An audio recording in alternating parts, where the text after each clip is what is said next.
էլեկտրական ցանցերը զավթեցին Կարապետյանից, որ ինչ անեն։ Որ տան թուրքերին էլ են խոստվել։ Այսօր միջև այսօր, ասենք, եթե նորությունները նայենք, ասենք ադրբեջանական մամուլին հետևենք, ինչ քայլեր որ կատարվում է, դա Ալիևի պարտադրանքն է։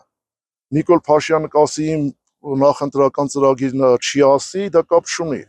Այսօր սպասարկում են Ալիևի օրակարգ Հայաստանում։ Որպեսզի ցանկացնեն լավ են։ Անարդար էր։ Իրանք հարստանալուց ոչինչ։ Որ իրանք ուտեն, իրաց ձևով օգտագործեն, ի՞նչ է, տանգացնեն, ուրիշ ոչ մի բան։ Ժողովրդին ճնշման, բանի ինչ են ասած։ Բռնապետությունը թասար բռնապետությունն է հիմա մեր երկիրը։ Այդ Նիկոլ Կոշյալ իր չքախմբով բռնապետություն է։ Չեք տենում ինչ են անում։ Քիչ է, իրաց փողերը քիչ է, էլ են լափում էլի։ Քաղաքականություն է։ Ամեն ինչը քաղաքականությունն է կապված։ Կարող է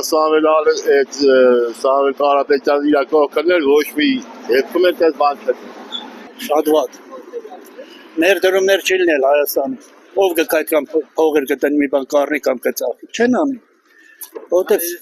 գարանտիա չունեն։ Մարդիկ փողեր են դնելու, չէ։ Մի օրվա մեջ եղած առնեն ծերից ոնց կմիտենց։ Սխալ է։ Իրանց մարդկանց նշանակեն, իրանց մարդկանց բերեն, իրանց թիկուն կլինի, որ իրանց պաշտպանեն։ Դա է։